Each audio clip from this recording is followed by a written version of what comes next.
On August 6, 1945, the United States dropped the first atomic nuclear weapon on the city of Hiroshima. 70 to 80,000 people, around 30% of the population of Hiroshima at the time, were killed by the blast and the resultant firestorm. Almost 70% of the structures were destroyed. Almost all of the vegetation was wiped out. But 170 Gingko trees survived. This small tree comes from one of those 170 trees. The seeds of Hiroshima's Ginkgos have been sent to cities and towns around the world.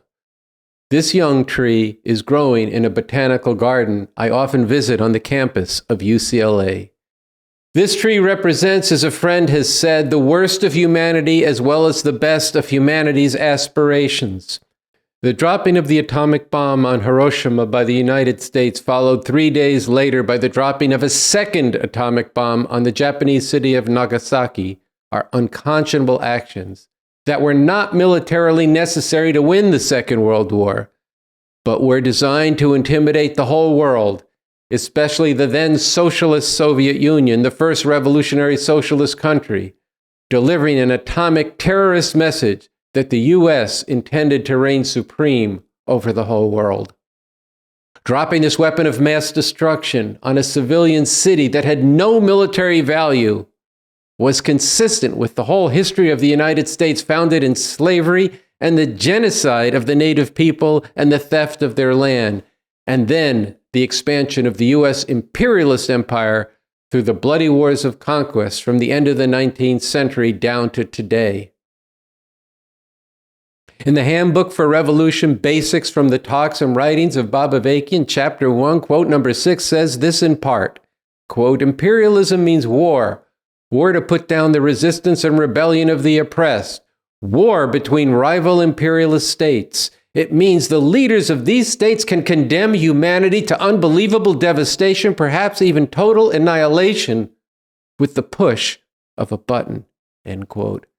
This is the worst of humanity imprisoned in the exploitation, oppression, rivalry, and wars of the system of capitalism imperialism. But my friend also said that this lone Gingko tree, spread with others around the world to be living witness and reminder of the war crime of Hiroshima, also represents the best of humanity in the promise and potential of cooperation and preservation of life on Earth. The stark yet liberating reality, the truth, is that for that potential to be realized requires nothing less than a real revolution to overthrow this monstrous imperialist system and birth a radically different and far better world guided by the new communism as developed by the revolutionary leader, Avakian, B.A. There is a movement. There are people. There is extraordinary leadership in Avakian. And there is revolutionary organization being forged today by the Revcoms. All this is what this show, the RNL Revolution Nothing Less show, brings. We are reaching out to all of you who desire a world without all the needless suffering, oppression, exploitation, and wars caused by this system to learn about and engage with the new communism and the work of BA, and we invite you to become a part of the movement for a real revolution with the goal of emancipating all of humanity. This is the 94th episode of the RNL Revolution Nothing Less show on March 24th, 2022. My name is Andy Z. I'm coming to you again from Los Angeles, California. We're going to begin today's show with a segment on the battle for abortion rights. This basic right of women to decide when and if to bear a child hangs in the balance as the U.S. Supreme Court is preparing to rule on whether or not to completely and effectively take away this fundamental right from women. In our second segment, I will get into what a nuclear war, even the most limited nuclear war, would mean. New generations who have come of age over the past 30 years have had very little real experience with and knowledge of the threat and reality of nuclear war. Yet today, with war in Ukraine, the danger of a third world war looms. And in our final segment, two leaders of the revolution clubs will talk about how, with such dire stakes for humanity, there is the liberating potential for revolution. So let's go now to my co-host, Sunsara Taylor, who's prepared a whole segment on the fight for abortion rights. For years, as the assault on abortion has escalated, as doctors were assassinated, as clinics were bombed, as women were harassed, abortion is murder. Just because you haven't given birth to your child, you're still a mother. And shamed, and hundreds of restrictions were passed shutting down abortion access across this country. The Democratic Party and the so-called leaders of the so-called pro-choice movement have sought to avoid a direct confrontation with these fascists. They have sought common ground with the fanatics driving this assault. They have insisted that they, too, want to make abortion rare. We can support a woman's right to choose that makes abortion safe, legal, and rare, and reduces the number of abortions. They have refused to warn people that this assault on abortion is also aiming for birth control. And they've tried to rebrand abortion as just another form of health care. Abortion is health care. They've done everything they can to avoid confronting the truth that Bob Avakian has put his finger on and fought for people to recognize for decades, which is that this assault on abortion has never had anything to do with babies. It has nothing to do with life. It is all about enslaving and controlling women. And now, as these Christian fascists, who make up a core of what is now a fascist Republican Party, are emboldened by their expectation that the Supreme Court will soon overturn Roe v. Wade, the national protections for abortion rights, as they're emboldened by the fact that the courts let stand a vigilante fascist abortion ban in Texas and gave the green light to other vigilante copycat bans across the country. These fascists are making it increasingly difficult to ignore their women-hating core. As Mary Ziegler, a law professor, wrote in a recent column in the New York Times, some of this new crop of bills reflect a change in how the anti-abortion movement portrays such women, depicting them as serious criminals rather than innocent victims of the, quote, abortion industry, as was common in the past. That rhetorical and legal shift sends a powerful message about who is likely to face criminal punishment when Roe is dismantled, as it is expected to be this summer. Just yesterday, the governor of Idaho signed into law a ban on abortion that in many ways is a copycat of Texas's ban. It too bans abortion at approximately 6 weeks into pregnancy, long before most women even know they're pregnant. It too is enforced by vigilante. It too is an open violation of Roe v. Wade, what is supposed to still be the law of the land in this country. But here's the difference. In Idaho, the right to sue to punish for abortion is specifically given to the man whose sperm is involved in the pregnancy and to his family. That's right, the man and his family can sue anybody who assists a woman in getting an abortion, blackmailing them and intimidating them out of assisting her, isolating her, and compelling her in this way to carry a pregnancy to term and be forced to have a child against her will. The only exception to this is if the man is convicted in court of having raped the woman. But even then, the family of the rapist still has the right to sue and compel this woman to have her rapist's baby. This is sick. This is twisted. This is misogynist violence enforced by the state on top of the misogynist violence carried out by men who are socialized and indoctrinated by this twisted patriarchal society. Meanwhile, fascists in Missouri are seeking to ban all abortions, even in cases of ectopic pregnancies, when the fertilized egg has no chance of becoming a healthy baby, but the woman has a very high chance of dying. They're seeking to punish anybody who would help a woman from Missouri access an abortion, even in another state. And they're seeking to treat the shipment of abortion pills to women who need them as drug trafficking.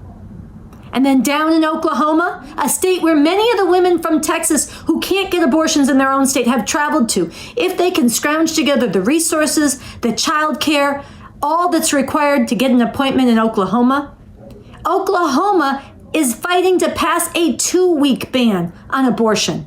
And this is a state that has already begun putting women in prison for endangering their pregnancies, like Brittany Pula, who is serving 4 years for a miscarriage. In other words, there's a whole tsunami of laws bearing down to punish women for exercising control over their own bodies and pregnancies, or even having miscarriages. This is outrageous, and yet still, in the face of all of this, so many of the so-called leaders of the so-called pro-choice movement are still playing dumb. They're still trying to downplay the danger and keep people out of the streets. Listen to what Alexis McGill, the current president of Planned Parenthood, had to say earlier this month at South by Southwest. And note, she is speaking in Texas in front of an audience of people deeply concerned about the abortion rights emergency. There is no state, including Texas, including Mississippi, Missouri, where banning abortion is popular. And yet, state after state, what we have seen has been a series of rules changes, of gerrymandering, of weaponizing rules changes to change and remake the judiciary, all of which has essentially conspired to allow for this proliferation of bans across all of these states. We are literally asking for permission to take care of our own healthcare, our own bodies, and make decisions for ourselves. And permission from lawmakers who don't even understand how our bodies work. She's right that the bans on abortion are not popular, but she's acting like the problem is that these fascist politicians just don't understand how our bodies work. No, they are driven by hatred and desire to control women. They talk about women as host bodies. She goes on. The question we have to ask ourselves in this moment, right, is that it's not if Roe is going to fall. The question is, who are we going to be when we are no longer defending Roe? Notice she says, it's not if Roe falls, but when Roe falls. She is giving up before even waging a fight, capitulating in advance and telling you that's the only option. And in terms of who we're going to be when we're no longer defending Roe, that's just dishonest bullshit because she's not defending it now. But the question is also not a mystery. Who will you be after Roe falls if you didn't stand up and fight against it? You will be complicit. And then she continues. Who are we going to be when we are unleashed to actually have a conversation around where true equality fits and sits in the Constitution, and how is that going to galvanize us to fight? And here's the problem with this. If we accept the fall of Roe without a fight, it's not us who will be unleashed. It is the fascists who will be unleashed to put their foot on the accelerator even more aggressively, just like they've done with all these brutal and vicious laws I've been discussing after they got the green light when people didn't stand up in massive numbers and resist the ban in Texas. And finally, Alexis McGill Johnson says this. The rage that is going to be in the streets, that we have to be a part of that we have to make sure that we are educating everybody about what is at stake, that we are talking about kind of what we heard, and making sure that we're encouraging people to vote like literally like their life depends on it. Because so here she recognizes that there will be rage in the streets. She recognizes that there is the potential and the simmering rage beneath the surface right now against this assault. But she insists that all this rage be channeled back into the elections, back into the killing confines of this system. These confines that never served the people and always served the system. These elections, which now are increasingly dominated by the fascist Republican Party and rigged.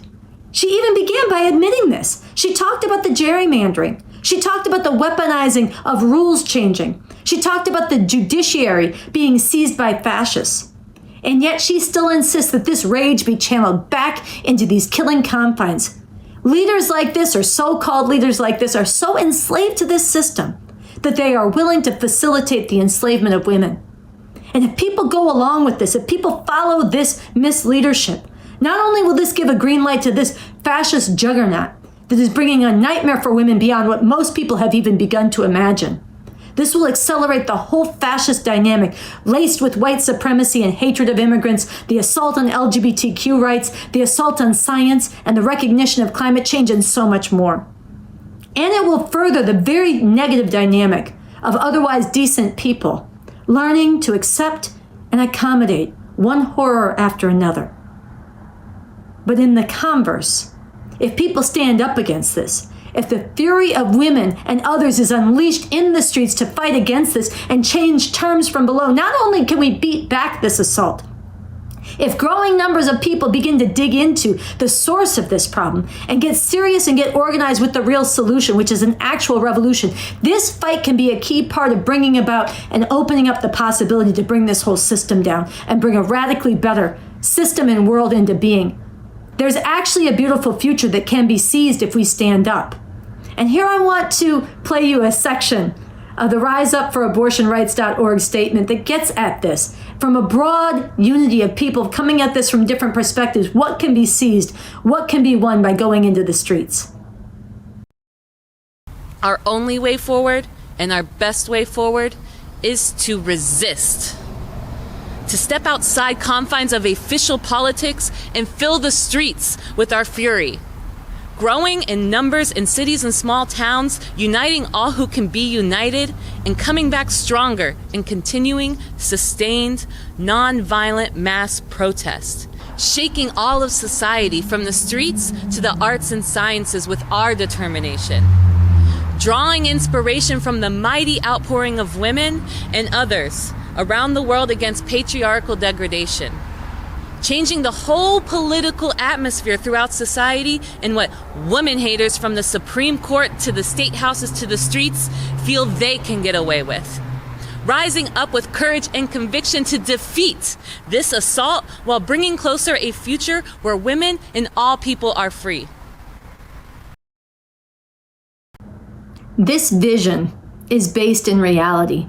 It is possible precisely because of how vicious, how disruptive, and how rapidly this assault on abortion rights is intruding into and disrupting people's lives and bringing a nightmare. And that precisely because of how ferocious this is, there is a basis for people to see it and be woken up in the millions to fight against it. But only if we get out there and challenge them with the truth and struggle with them fiercely to wake up and join this fight now before it is too late. RiseUpForAbortionRights.org mobilized beautiful, powerful protests on International Women's Day, March 8th, that brought forth a beginning taste of the defiance and the courage and the joy of standing up against this. And on April 8th and 9th, there are powerful days of action being called to bring this fury back into the streets on an even greater level. On April 8th, to wear the green that has become an international symbol of the fight for abortion rights and the struggle in the streets to win abortion rights that is being taken up here. We want green worn all over the campuses and workplaces and displayed in many, many ways publicly. And on April 9th, we come back into the streets, thousands strong in powerful protests nationwide. And everybody watching has a huge role to play and a responsibility to fight to make these as powerful as possible, to bring that same passion, that same defiance we saw on International Women's Day back into the streets on a much magnified scale, to get out and struggle with other people to join with this and make this a real leap that then can go forward and again draw in more people as described in that statement and as is necessary and possible to defeat this fascist assault on women. So to close out this segment, I want to bring you an excerpt of an interview that I did with two people who are part of this movement, RiseUpForAbortionRights.org in this country, who were on my radio show earlier this week. Sam Goldman is on the editorial board of RefuseFascism.org. She hosts the podcast, Refuse Fascism, and she, with myself and others, is one of the initiators of Rise Up for Abortion Rights. And Patricia Wallin is a woman from El Salvador who spoke at the protest in Chicago on International Women's Day. And here she talks quite a bit about how barbaric and cruel the treatment of women is in El Salvador, a country that has actually fully criminalized abortion, a country that gives a taste of what is in store for women here if we do not stand up. And so both of them talk about the importance of this green and of the upcoming actions called by RiseUpForAbortionRights.org. We'll close out this segment with them. Since 1998, the government changed the law. So now abortion is 100% criminalized there. But before 1998, abortion was permitted in circumstances like cases of rape, incest, or miscarriage. But since 1998, women are being incarcerated just for having miscarriages, just for having stillbirths, or other problems with their pregnancies. And they get 8 years in jail for abortion. And once the women are there, they changed the charge to aggravated homicide. So women end up getting 30 to 50 years of jail for having abortions. They incarcerate people for performing an abortion. They incarcerate people for just having a miscarriage, and the person who was there to help, for example, the nurses. There's a saying in El Salvador that says, from the hospital straight to jail. You go in asking for help if you're having, if you're bleeding, if you're pregnant and you have problems, you go to the hospitals asking for help and you go straight to jail. There was a case in El Salvador, the case of Beatriz. She was a woman who she had lupus, for example, and kidney disease. And then she had problems with her pregnancy. So the doctors were saying, what you need is an abortion to save your life. So they went in front of the court in El Salvador, but the court denied it because they said it was unconstitutional. She ended up dying. Oh. But this is how the laws are affecting women. And, we're going to see this in the U.S. if we don't act like you said. Patricia, myself and Sam right now, for everybody listening on the radio, we're all wearing green bandanas. And I wonder, Patricia, if you could talk about what this green bandana means. When women in Argentina started taking the streets again to fight for reproductive rights, they took up the bandana and they chose green to do it. And that's become the symbol in all Latin America, because there's other countries too that are fighting for the same rights for women. And, it's been for me an inspiration to see the green bandana being used in El Salvador now with the movement there. They're taking it to the streets. They're being creative. They're protesting, using this green bandana. And that's the symbol of the right to free, legal, and safe abortion. Now the green wave has come to the U.S. and I'm excited because we are going to be a big wave here. Sam, you want to talk about the importance of taking up this green bandana here and why Rise Up for Abortion Rights has taken it up? Yeah. So April 8th is going to be a day of wearing green nationwide in this country.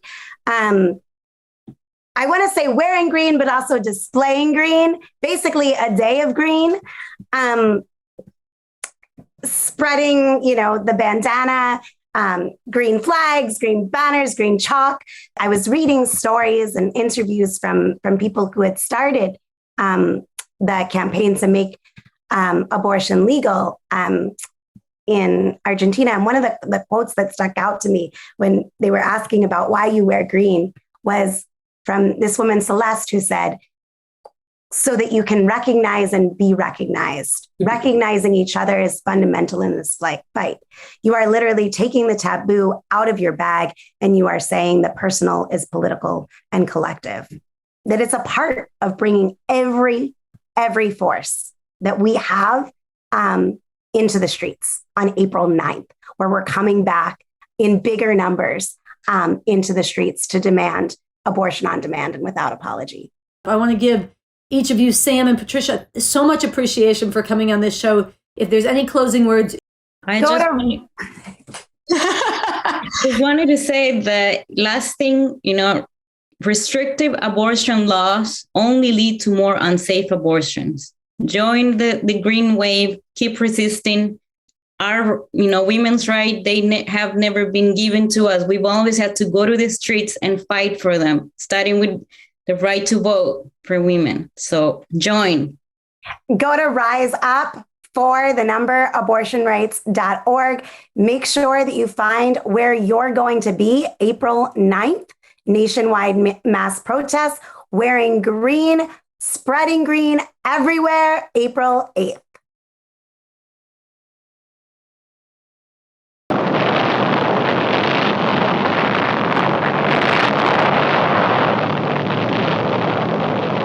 On August 6, 1945, a blazing, million-degree fireball suddenly appeared just above the Japanese city of Hiroshima, instantly killing, burning alive, or vaporizing tens of thousands. Firestorms engulfed the city.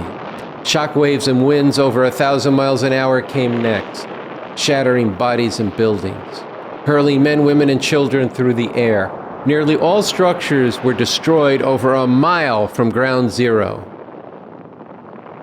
There were red, burned, and bloated dead bodies piled up high. The corpses with the guts and the eyes popped out. Clouds of dust turned the morning into twilight. And later, black rain fell. This is from American Crime Case number 97, August 6th and 9th, 1945, the nuclear incineration of Hiroshima and Nagasaki. You can find this at the website revcom.us.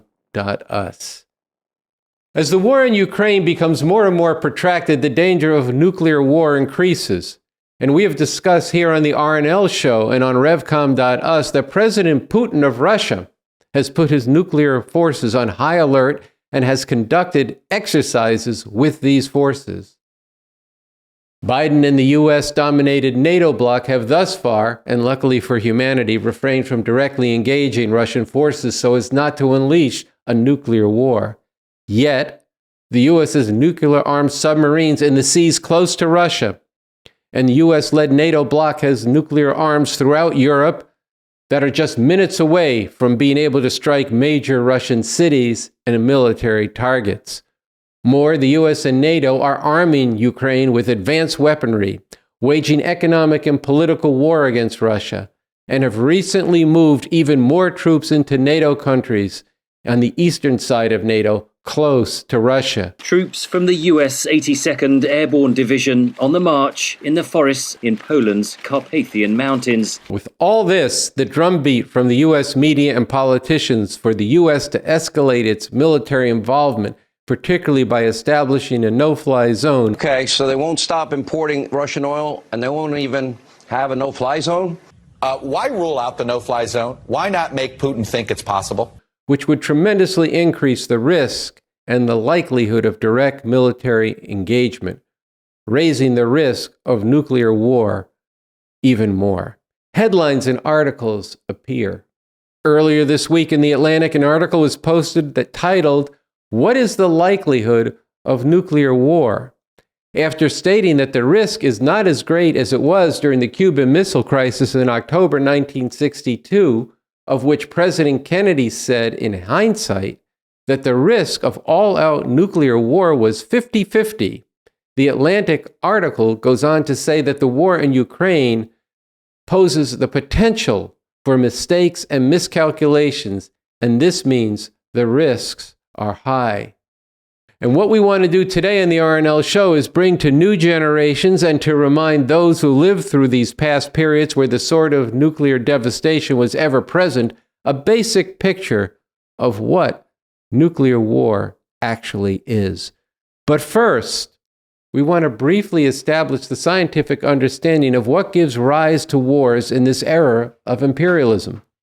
In 2018, Bob Avakian gave a talk, Why We Need an Actual Revolution and How We Can Really Make Revolution, that begins with 5 fundamental outrages and crimes of this system that cannot be reformed. These we call the 5 stops. These 5 stops reveal the scientific basis for saying that the capitalist imperialist system is the source of all the oppression that humanity faces, that it is built into this system, and therefore, it is impossible to do away with these outrages through reforming this system, and instead, it must be overthrown. One of these stops is titled Wars of Empire, Armies of Occupation, and Crimes Against Humanity. And here is an excerpt of Bob Avakian speaking on this.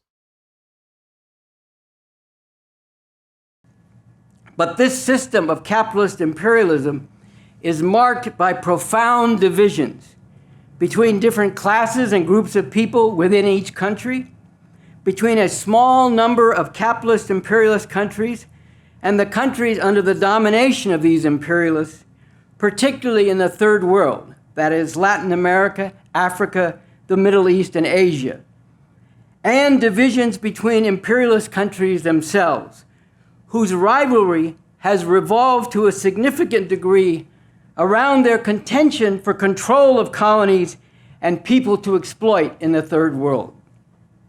And when, for a time in the last century, there were socialist countries, first in the Soviet Union and then also in China, there was a conflict between the imperialist powers and those socialist countries, which the imperialists worked to isolate, suffocate, and destroy.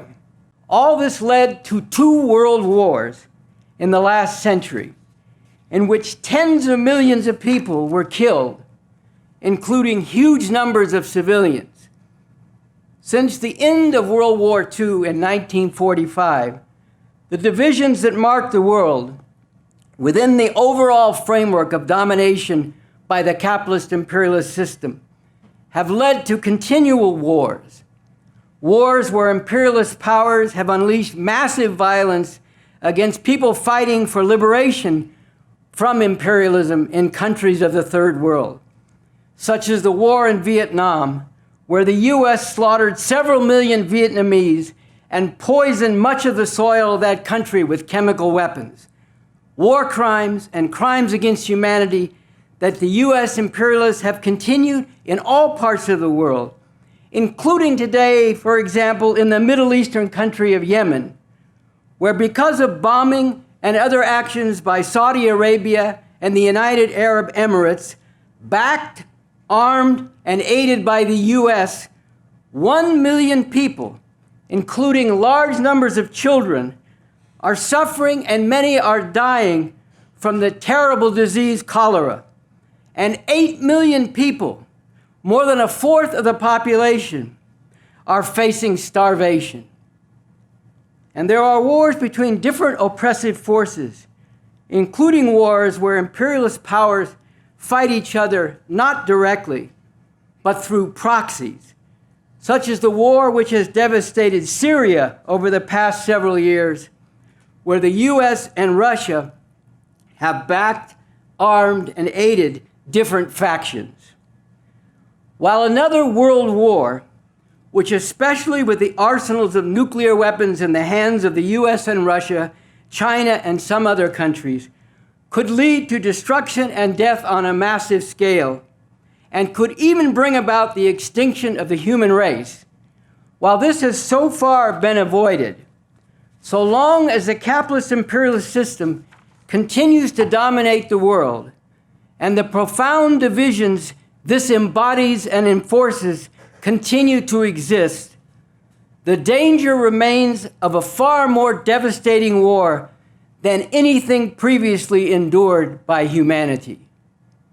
Only through the overthrow of this system, including in its greatest centers of power in the imperialist countries themselves, an overthrow carried out also with the aim of preventing these imperialists from launching an all-out war of annihilation.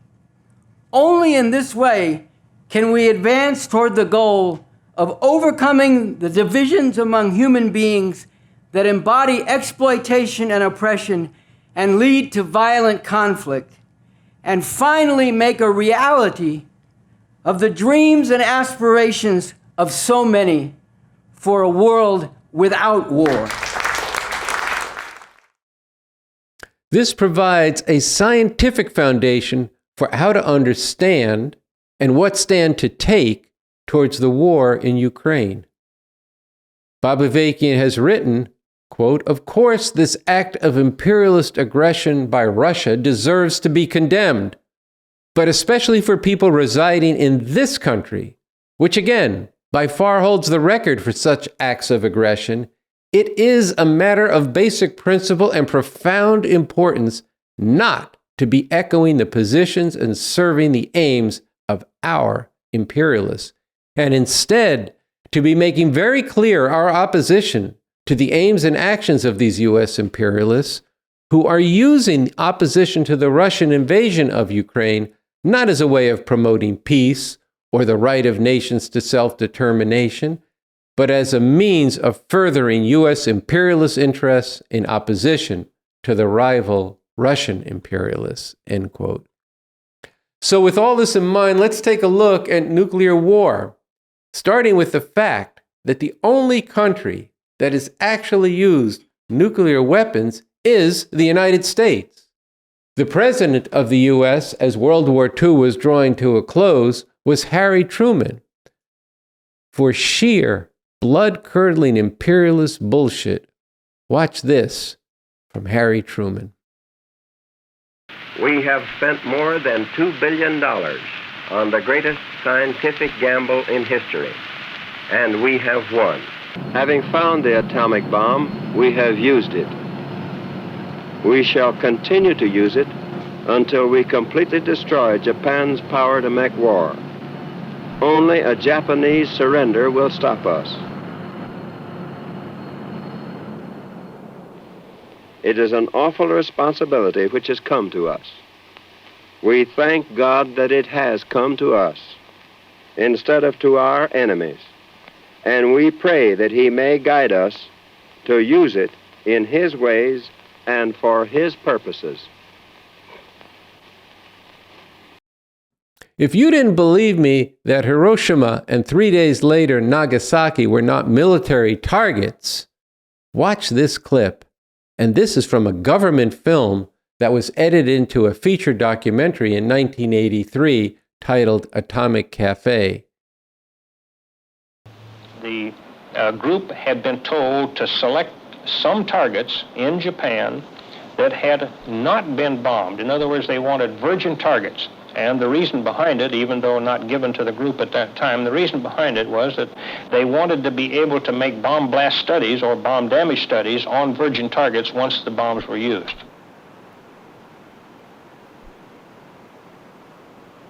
And they offered such a, well, you could almost say a classroom experiment as far as being able to determine later the bomb damage. On RevCom this week, we write, quote, to understand how incredibly dangerous nuclear weapons are, consider this.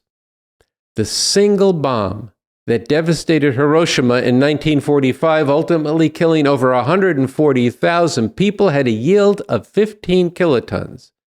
That is the equivalent of 15,000 tons of TNT. As of 2020, 9 countries possess over 12,700 nuclear warheads, over 90% in the hands of US and Russia. The most powerful warhead has a yield of 1.2 megatons. This is the equivalent of 1.2 million tons, 80 times as powerful as the American bomb that incinerated Hiroshima. Again, the United States and Russia together have 8,000 nuclear weapons. Understand that because these bombs are delivered by missiles, the time between launch and explosion is measured in minutes, so that the decision to go to nuclear war is principally in the hands of the US and Russian presidents. But after that, much of these responses are triggered almost automatically. It is very hard to stop a nuclear exchange once it is started. And then even the explosion of a single one of the smallest nuclear weapon would be catastrophic. An article in The Atlantic says that the detonation of a single 1 megaton bomb would, within a 4-mile radius, produce winds equal to those of a Category 5 hurricane, immediately flattening buildings, knocking down power lines, and triggering gas leaks. Anyone within 7 miles of the detonation would suffer third-degree burns, the kinds that sear and blister flesh. There are several projections of what would be the result of a limited nuclear exchange of just 100 such weapons. Now remember, the US and the Russians have 8,000 weapons, so a small exchange might be just 100 weapons. The projections that various groups have made range of deaths from 34 to 90 million people relatively rapidly. And the long-range effect of radiation and climate devastation would dramatically increase that number and possibly even lead to the extinction of humanity. And there are many studies with varying projections, but all of them strain the imagination for the horror that they predict. To give you a more visceral picture of this, in 1983, a film was made for ABC TV titled The Day After. Over 100 million people were glued to their TVs that night as the specter of nuclear war hung over the world as the US and Soviet Union were threatening World War III. The Day After is a fiction film, but there is accuracy to what a strike by nuclear weapons would mean. They're on their way to Russia. They take about 30 minutes to reach their target. So do theirs, right? Missile warning, this is Beale. Confidence is high. I repeat, confidence is high. Roger, we've got 32 targets in track and 10 impacting points. I want to confirm, is this an exercise?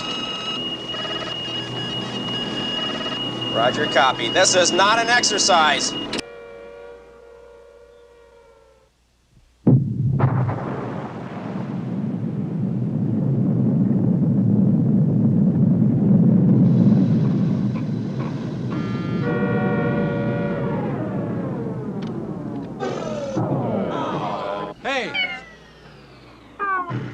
Come on, baby, don't die on me now. Oh.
That such weapons exist, let alone that they are integrated into the strategic doctrine of contending imperialist governments, is all the indictment that one should need to devote every effort to putting an end to a system that could contemplate, that could engineer, that could develop doctrine, that could threaten and then actually use such monstrous weapons. But there is another way. A concentrated expression of the new communism is this provision in the Constitution for a new socialist republic in North America, written by Bob Avakian. It states in Article 1, Part C3, this: the new socialist republic in North America will not develop and will not use nuclear weapons or other weapons of mass destruction.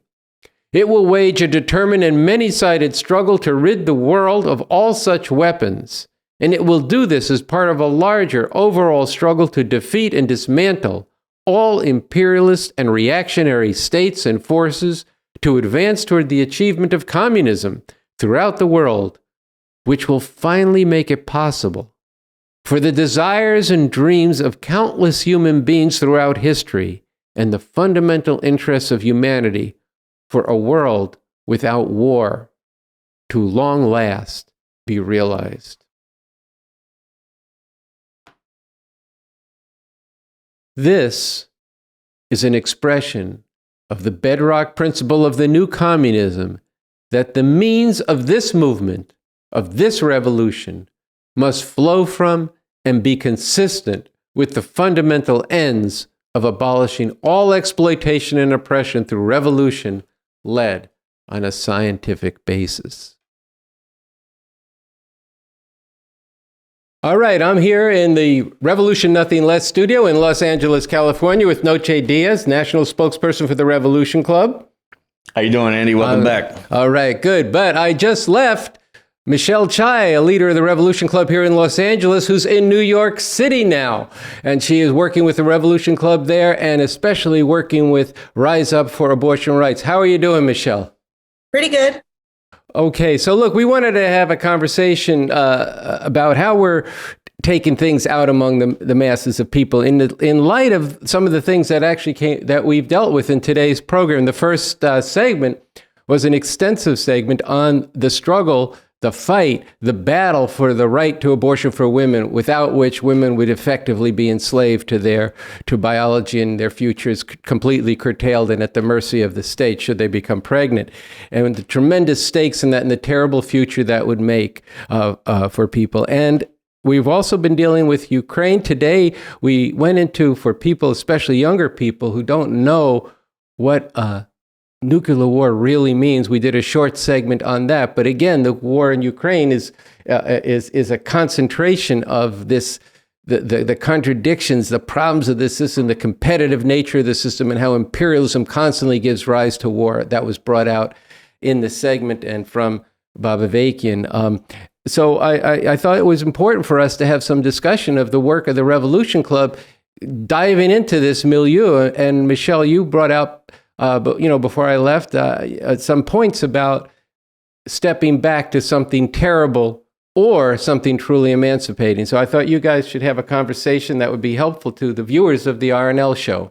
Yeah, sure. I mean, we were talking earlier, and it's very similar, where you're looking at these big breaks in society, the way the right to abortion is being snatched away and the future for women being foreclosed, and forced motherhood and female enslavement. And the ways of thinking that people get caught up in, either going along with or ignoring this, or being told it's all going to be all right. And, with the Russian invasion of Ukraine, and the way people are getting whipped up around U.S. military involvement, which could actually escalate to World War III or nuclear confrontation. And we're all trying to figure out how to respond to this. And I thought it was really helpful when we were talking to go back to like some of the stuff in Something Terrible and Something Truly Emancipating. I myself, was doing some of this when making these TikToks around the war in Ukraine and how people are getting whipped up around this, and going back to the fact that Actually, what we need is a world without this whole system and all the destructive conflicts it produces and promotes and requires. And the fact that people are getting whipped up around this right now, around the no-fly zone, around the U.S. should, involve itself more directly militarily. This is very bad, but this is also an opportunity here to actually break people from the ways in which they are thinking about, America can be a force for good in the world. The thing that holds people back and keeps them from acting in the ways they need to make the revolution, we need to put an end to this system. And I thought it was really helpful when we were talking, you were sharing some of the ways in which that's been coming up over there in trying to do some of the same things around initiating this movement to rise up for abortion rights. Yeah, I mean, I'm out here in New York, and we've been going to the different, communities, different organizations, struggling with people around what is the situation that we're confronting, right? And, and there was an important a struggle that I had with a progressive, leader in the religious community who at first, was really confronting like what is happening, right? But kind of said, okay, well, you can come talk to my group, but then kind of said, oh, well, wait a minute, maybe not, because some of these people are, are against abortion, And I said to him, well, look, this is actually what we need, is for those people. And then when you look at, for myself, right, being very anti-abortion at a certain point in my life and actually being confronted at a certain point with what's the reality, what women's role in the society actually does get reduced to being nothing more than breeders of children and property of men. Like if they don't actually have this fundamental right to abortion, and actually struggling for what is the situation that we're confronting now? And do we just need to go speak to the progressives that are supportive of abortion? Or do we need to go break this question open in society and confront everybody, whether they are pro or against abortion, to confront that there is a battle in society right now about whether or not women are going to be forced to bear children against their will? And I thought this example really brought out the kinds of struggles that we need to be having in society, and returning to the something terrible or something truly emancipating talk from BA, it stepped me back to those struggles are being waged and need to be waged in what terrain? What's the situation that we're confronting right now? How is this society being ripped apart? And what are the questions that a lot of people that actually care, a lot of good-hearted people are being confronted with their everyday life? And, and this idea that these people that they voted into power, that they are supposed to they're supposed to rely on to solve these problems, are not going to solve them the way that they're waiting, to be worked out this way, right? And the fact that you have revolutionaries, like myself, like Noche out there that are actually shining a light to people. This is what BA gets into in this talk about, like, the more that there are that we're fighting out in society, shining a light to look at the deeper, looking beneath the surface, where is this coming from? And what are the openings, right now when people are questioning this, while I was listening to you just now, I was thinking about the, young women described and who have been on these RNL viewing circles, who were part of, for the first time in their life, standing up, on International Women's Day together with others, to fight for a different future.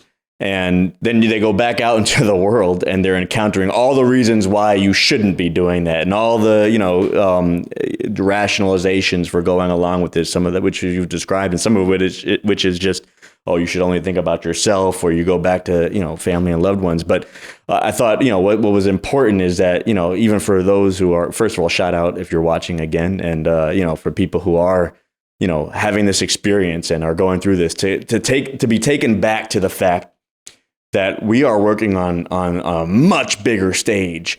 And when you look at things that way, wow, here's an opportunity when you've run into all this foolishness to actually struggle with people, because millions of people are being told to think this way, being led to think this way, and are being led down a road that they don't even want to be on if you really ask them about what kind of future they want for humanity. And so here's a way to look at it, that we can actually break people from this. We can actually use these opportunities as part of creating a revolutionary people and bringing forward the necessary struggle that's needed right now to confront, this, really, really dangerous attack on women's right to control their own body that concentrates the enslavement of women, and the kind of thing that we're fighting against if we're going to get to a world where all the chains are broken, which is what the Revolution Club is about. And if we're going to be able to have a revolutionary people who don't just bow down to what the system does to people and go along with their rationalizations for it, but are going to actually fight that and find the determination and the understanding that's needed to persevere in the struggle that's going to be required to put an end to this system. So I'm really glad that we could have this conversation, a beginning conversation of this major new work by Bob Avakian, Something Terrible or Something Truly Emancipating, Profound Crisis, Deepening Divisions, the Looming Possibility of Civil War, and the Revolution That Is Urgently Needed, a Necessary Foundation and a Basic Roadmap for that revolution. By Bob Avakian, the revolutionary leader and author of the new Communism. You can get this on revcom.us, and this is the roadmap for the future. Any other roadmap is leading you down a very steep hill that's going to go off a cliff sooner or later, okay? And likely sooner. So I think it's important that we had this conversation. I want to invite people here to contact the Revolution Club in New York, to contact the Revolution Club in Los Angeles, in Chicago, and to contact us nationally. And you can find a section of our website, revcom.us, about the Revolution Club. And as Noche mentioned, there are national Zoom calls and weekly parties of watching the RNL show and then having discussions. All of this is very important in terms of bringing forward a revolutionary people who are grappling with and trying to kick off a big society-wide debate on revolution or reform, and who are also organizing for revolution. Now, the last thing I'd like to do in this segment is play a TikTok, which Noche is becoming one of these TikTok stars here, but he just did a TikTok that's really taking apart how people think about this war in Ukraine and flipping the script on them. I want to end this segment with that, but before we play that, I'm just going to say good night and good to see you again, Michelle, now from afar. And Noche, I'm glad to be in the studio with you here in Los Angeles. Yeah, it's good to have you back, and it's good to have you on Zoom. Good night. To everybody watching, Andy, Noche, nice to see you. All right. Okay, let's go to the clip now. Are you furious to see the sight of imperial warplanes and missiles bombing schools, hospitals, and apartment buildings? Are you disgusted to see the sight of tanks rolling through villages and city streets? Are you heartsick at the sight of floods of refugees trying to escape the destruction and the carnage? Does it keep you up at night that a nuclear-armed state threatens the world with Armageddon? Do you want to see this imperial military juggernaut stopped? Do you feel the responsibility to do more to support and stand with the people who are coming under attack this way? And did you think I was only talking about Russia's invasion of Ukraine? Because when it comes to all of that, military interventions, mass murder of civilians, the creation of millions of refugees, shock and awe, death from above with missiles and planes, the USA stands as number one. 100 military interventions in Latin America, the war in Vietnam, Korea, Afghanistan, Iraq, the current ongoing slaughter of people in Yemen, backed, supported, and armed by the US government. And it's the US that is the only country that has ever used nuclear weapons on people. So if you really want to do something to stop an oppressive military superpower that destroys whole countries, here's the good news. Instead of lining up behind the US and thinking it can do something good anywhere when all the evidence points against it, you can be part of making a revolution right here in the belly of the beast. Get with the Revcoms and Bob Avakian, who are organizing people for an actual revolution to really do something good for not only Ukraine, but for all the oppressed people of the world. getting rid of this system of capitalism, imperialism, and ridding the world of the scourge of the kind of vicious conflicts it produces and requires. So we're coming to the end of our 94th episode of the RNL Revolution Nothing Less show. But before we sign off, we have a special treat for you that actually speaks to the situation, the war in Ukraine, by my colleague Raymond Lotta. That's titled, "Have You Noticed How Russia Has Oligarchs, but America Has..." Now watch.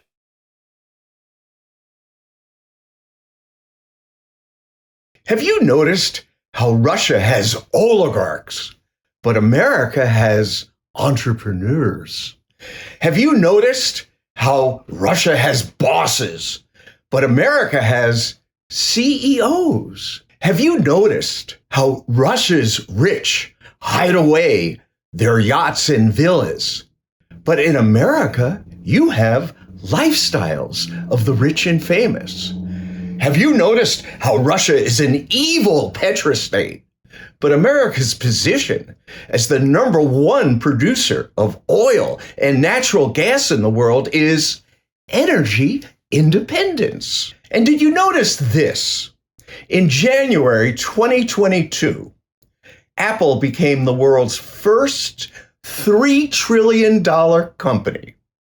But there would be no Apple without its supply chains of horrific sweatshops in China and other countries. There would be no Apple without the 40,000 child miners in the Congo digging tunnels and hauling rocks to extract cobalt that helps power cell phones, computers, and much more.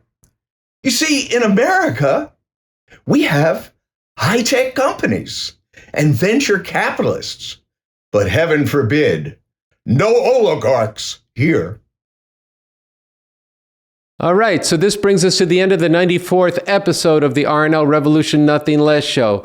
When you think about all that you've seen on today's show, recognize how unique it is, how important it is for the future of humanity, and spread this show. Get it to your friends, get it to the people you work with, spread it around your neighborhood, put signs up about it.